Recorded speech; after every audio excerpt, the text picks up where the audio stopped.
The gate rattled under a fist that had been steady and sure of itself, and now only trembled.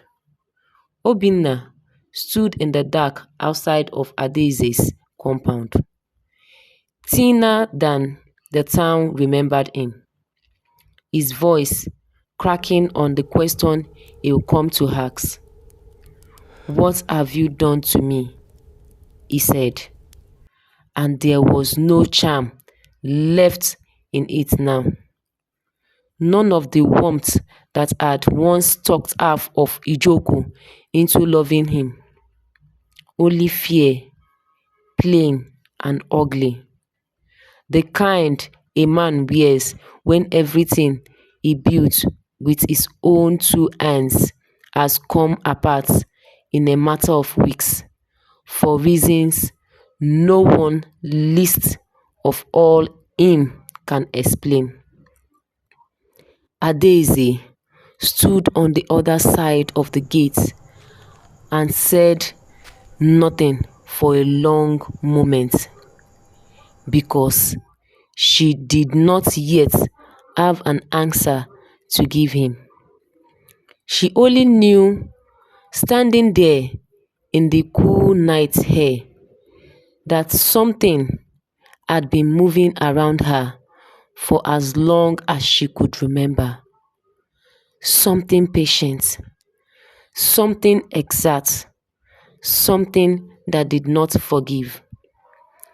To understand how they both arrived at that gate, you would have to go back. Not far, just far enough. In the town of Ijoko, long before anyone understood why, people had already made peace with one strange fact. Wherever Adaeze walked, something good walked with her. It started small. A trader who never gave discounts would suddenly wave her over. "Just take it, just take it," he muttered, dropping extra tomatoes into her basket before she'd even argued. A taxi driver who complained about traffic all morning would smile the moment she climbed in, and somehow the road ahead would clear. Children playing near her compound found coins in the sand they swore they weren't there before. None of it made sense on its own. Together, it painted a picture nobody could ignore. By the time Adaeze turned 24, the whispers in Ijoku had a name for her. Adaeze Oro, Adaeze of fortune. Some said it fondly, the way you speak of a lucky charm born into human skin. Others said it with narrowed eye, the way you speak of something you don't trust simply because you don't understand it. Her closest friend, Chiamaka, used to tease her about it on her walks to the stream. "Ada, if you sneeze near my father's farm, maybe the yams will multiply," she would laugh. Adaeze always laughs doing when they make jest of her. But there was a small ache under it. Because unlike everyone else, she had never once felt lucky. She had grown up without a mother, raised by her grandmother, Mama Ngozi, in a modest house at the edge of the village. Whatever fortune people saw following her, she had never asked for it. and she had certainly never understood it. Every fifth day, Ijoko's market swirled with noise, traders calling out prices, drummers testing rhythms for the evening ceremony, children weaving between baskets of pepper and dried fish. Adaeze walked through it with her friend Ifoma at her side. The two of them, once inseparable since childhood. Ifoma sold fabric from a small stall she had built with years of saving. Business she had been slow for months. Customers came, admired the clothes, and left without buying. But on the days Adaeze stopped by to greet her, something shifted. Women who had walked past twice would suddenly turn back. "Ha, this Ankara is fine, no," they'll say, pulling out their purses without much convincing. At first, Ifoma was grateful. She'd squeeze Adaeze's hand and say, "You are a good luck for my store, my sister." But gratitude has a short memory when it stands beside envy for too long. Ifoma began to notice that on the days Adaeze didn't come, the customers didn't come either.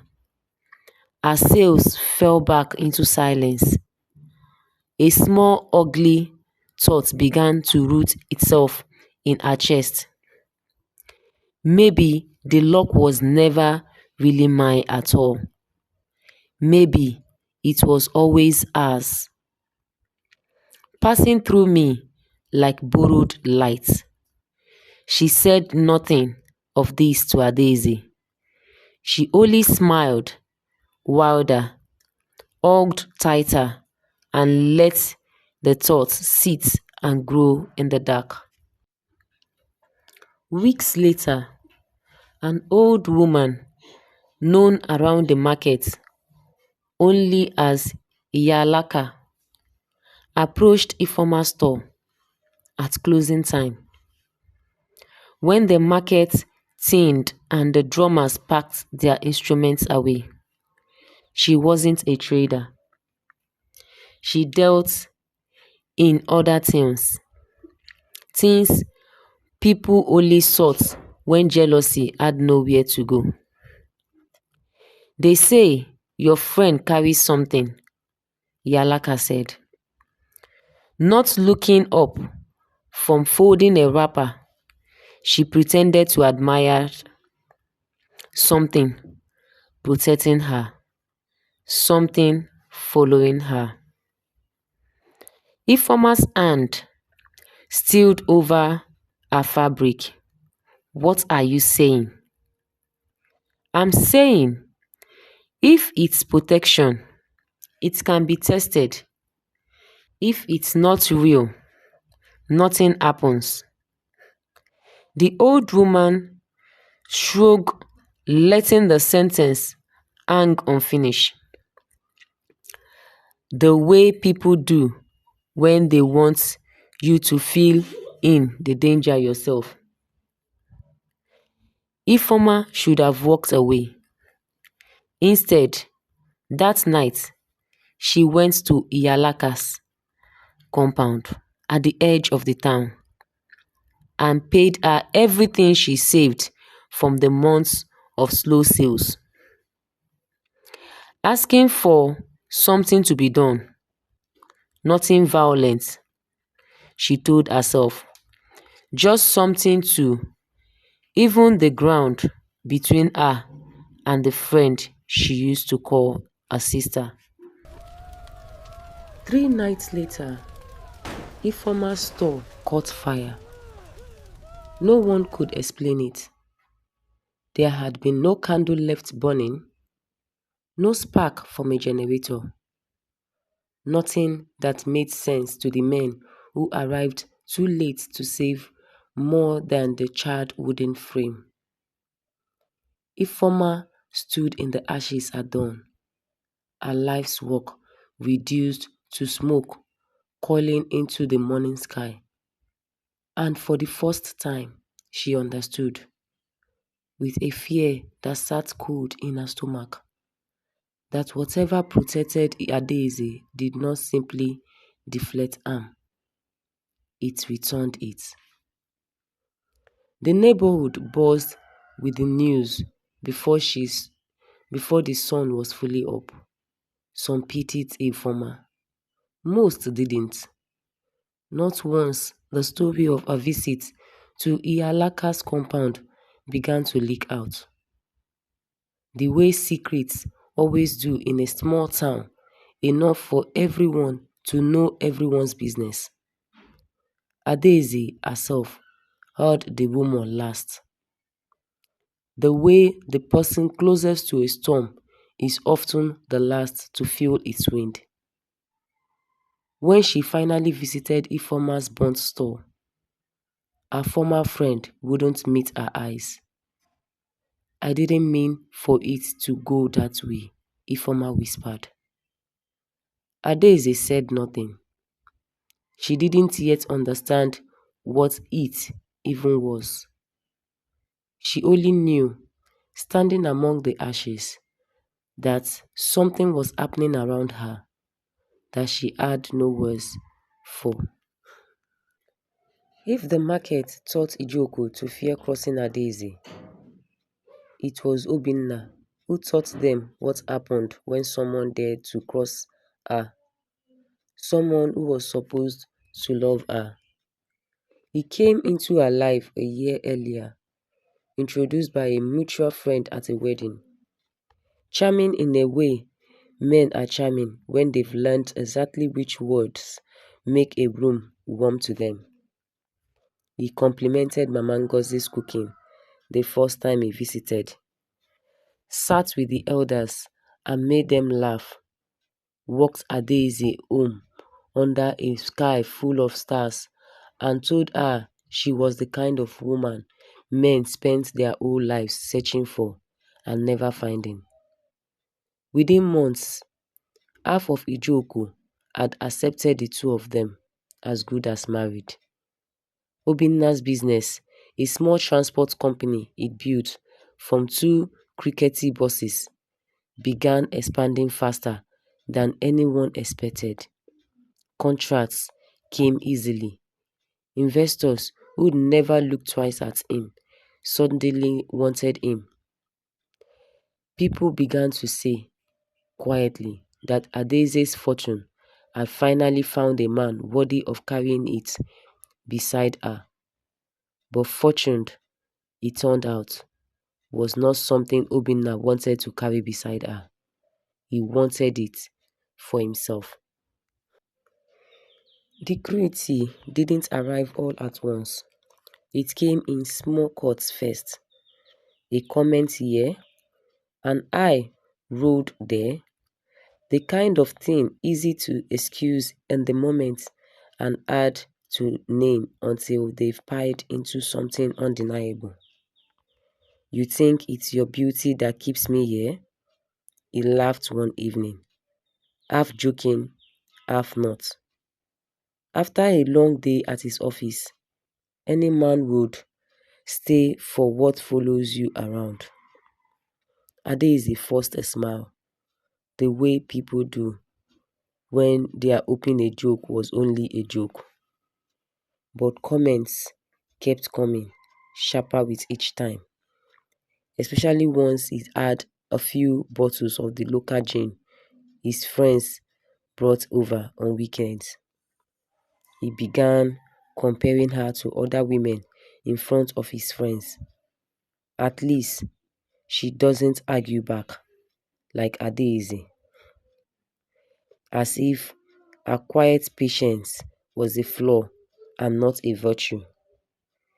The breaking point came at Adaeze's at Chiamaka's engagement party.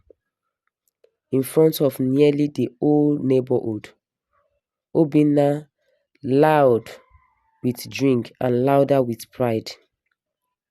Laughed at something Adaeze said and turned to his friends. You people think I love her for her? I keep her because good things happen when she's near. Simple as that. The compound went quiet. Somewhere near the drinks table, an elder shook his head slowly, the way old men do when they've seen the story before and already know how it ends. Adaeze stood frozen, humiliation burning up her neck and into her face while Chiamaka reached for her hand under the table. She said nothing that night, but something in her, quiet, tired, done, finally shifted. It began with a contract. One of Obina's biggest investors pulled out without explanation, taking two orders with him within the same week. Then, a bus in his small fleet broke down beyond repair. Then, another staff he trusted for years, started disappearing without notice, taking small sums of company money with them on their way out. Obina laughed it off at first. Bad luck, he told himself. The kind every business faces eventually. But bad luck doesn't usually arrive with such precision, hitting exactly where a man is proudest, exactly after he mocked the very thing that once seemed to bless him. Within 2 months, the business Obina had built, brick by brick, collapsed entirely. His friends, the same men who laughed with him at Chiamaka's party, stopped returning his calls. His own family, embarrassed by the whispers spreading through Ijoko, began keeping their distance, muttering among themselves that he had brought this on himself by disrespecting a woman everyone else in town know better not to cross.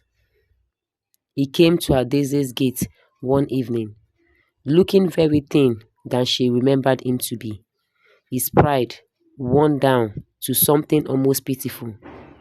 "What have you done to me?" Obina asked, and there was real fear in his voice now, not the mocking confidence from before. The same fear, the same question that had opened the story before we went back to see how it began. "I haven't done anything," Adaeze said, and it was the truth. She didn't understand that what was happening anymore. But standing at the same gate, watching a man who had humiliated her in front of half the town, now begging her for an answer she didn't have. Something inside her finally hardened into resolve. She was done waiting for this mystery to explain itself. She was going to find the truth herself, whatever it cost her. Adaeze traveled the following weekend to the village where Mama Ngozi lived, in the small house with the mango tree that had shaded 3 generations of their family. The compound smelled the way it always had: firewood smoke, ripening fruits, the faint sweetness of a palm wine fermenting in a corner clay pot. Mama Ngozi welcomed her with the same warmth she always did, pulling her into a hug that smelled of camphor and old wrapper clothes. But Adaeze noticed something she'd never paid attention to before: a flicker in Mama's eyes. She mentioned a former store, a stiffness in her shoulders, When Obina's name came up, Grandma Adaeze said that first evening, as they sat together under the mango tree the way they had always had since Adaeze was small enough to sit in her lap. Doesn't it seem strange to you? Everyone who has tried to hurt me, one way or another, has suffered for it.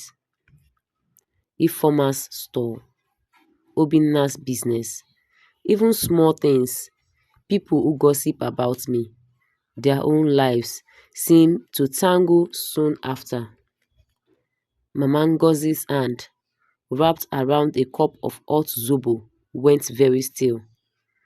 Some things, she said carefully, are not for us to question. God works in ways we don't always understand. This doesn't feel like God, Grandma. This feels like something else, something specific. Mama Ngozi looked away, out toward the darkening compound, and said nothing more that night.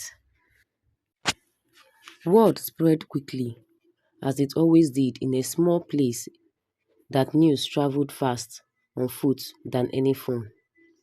Neighbors began stopping by Mama Ngozi's compound under thin excuses, borrowing salt they didn't need, asking after a chicken that wasn't lost, really coming to see the tension building between grandmother and granddaughter, and to add their own theories to the growing pot of village gossip. Everybody has always known something is not normal with that girl, old Papa Eze said one afternoon, leaning on his walking stick outside the compound gate, speaking to no one in particular, but loud enough for half the streets to hear. Even her mother, God rest her, was the same way when she was young. Fortune followed her family like a shadow. His words reached Adaeze through Chiamaka, who's heard them second hand from a cousin. It was the first time anyone had connected the strangeness to her mother, and it lit something in Adaeze that hadn't been there before. Not just curiosity now, but a hunger to understand the woman she'd never really known, who had died when Adaeze was too young to hold onto more than fragments of memory. She went back to Mama Ngozi that same evening with new resolve, and for 2 nights running, she asked the same question in a slightly different way. Watching her grandmother grow smaller and more tired with each conversation, deflecting first with old proverbs about leaving sleeping matters alone, then weeping quietly for reasons she still wouldn't name. While Adaeze held her without pushing further, the ache to know only growing heavier in her chest. By the third evening, the compound seemed to sense that something was about to give. Neighbors who usually visited with idle chatter found reasons to stay home that night, as if some old instinct told them this was not an evening for outsiders. Even Chiamaka, who had walked over to check on her friend, took one look at Mama Ngozi's face in the lantern light and quietly excused herself back to her house. Adaeze sat from her grandmother, took both her trembling hands in her own, and said only this, "Grandma, I am not leaving until you tell me the truth. Whatever it is, I can carry it. I promise you, I can carry it." Mama Ngozi looked at her granddaughter for a long moment, really looked at her the way you look at someone when you finally accept that the child you protected has become a woman strong enough to hold what you've been protecting her from. She set her cup down slowly, and this time she did not pick it back up. Your mother, Nkechi, was my only daughter, Mama Ngozi began. Her voice steadier now that the dam had finally broken. She was beautiful and kind, but life was not kind back to her. Your father left before you were born, and the world she was raising you in was cruel to women alone, especially women alone with daughters as beautiful as you would grow to be. She paused, gathering the next words like stones. She'd cried a long time and was finally allowed to sit down. When your mother fell sick, sicker than any of us understood at first, she called me to her bedside one night when you were only 3 years old, asleep on the next room. She was afraid, Adaeze, not of dying. She had made peace with that. She was afraid of leaving you behind in a world that takes advantage of daughters who have no mother left to stand between them and it. She begged me, Mama, Ngozi continued, tears finally falling freely now, to do what only the old ones in our family still remembered how to do, what our own granddaughter had once done for her, long before either of us were born. She asked me to go to the shrine of our ancestors, the one behind the old Iroko tree at the edge of this village, and to make a vow on her behalf, a vow that no hand raised against you in cruelty or envy would ever go unanswered, that anyone who tried to take advantage of you, to harm you, to use you and discard you, will carry the weight of it back to themselves, exactly as they intended it for you. I went that same night while she slept her final hours away.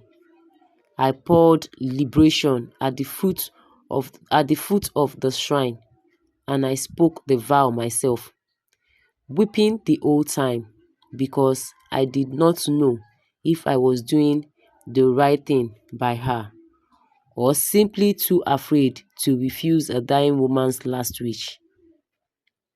3 days later, she was gone, and she reached out and touched Adaeze's face. You have carried that vow with you every day since, without ever knowing it was there. That is why Ifeoma's store burned, Mama Ngozi said quietly. Not because I wished it, not because you wished it either, but because the vow does not distinguish between a stranger and a childhood friend. It only recognizes cruelty aimed at you, and it answers in kind. And Obinna, Adaeze whispered, finally understanding the shape of the thing that had followed her all her life. The same, her grandma nodded. A man who claimed to love you but only wanted what walked beside you. The vow does not care what a man calls himself, it only watches what he does. Adaeze sat in silence for a long time. The mango tree rustling gently above them, the compound around them finally still and quiet, as if the whole village had exhaled the tension it had been holding all week without knowing why. She thought of herself, she thought of her mother, a woman she barely remembered, choosing in her final days not to leave her daughter with jewelry or land or money, but with something far harder to hold and far harder to lose. A mother's love, spoken into the spirit world with her last strength, strong enough to outlive her. Do you regret it? Adaeze finally asked her grandma. Mama Ngozi shook her head slowly. I regret only that I let fear keep me silent for so long. Your mother's love was never something to be ashamed of. It was only ever something I was afraid you misunderstood. Afraid you think yourself cost. When really, my child, you have never once in your life walked alone. News of the truth, as it always did in Ijoko, found its way through the village within days. Softened and rehearsed, reshaped by every mouth it passed through, until it settled into something closer to legend than fact. But something in the way people spoke of Adaeze changed after that. The fear that had colored their whispers began to loosen into something more like reverence. Even Ifoma came to her eventually, not for forgiveness exactly, but for something close to it. And Adaeze, understanding now what jealousy does to a person standing too long in someone else's light, found she had room in her heart to offer it. Obinna never returned. Some said he moved to the city to start over, humbled and quieter than the man who once mocked her in front of half the town. Adaeze did not think of him often. She had larger things to hold now than the memory of a man who had never truly seen her or loved her.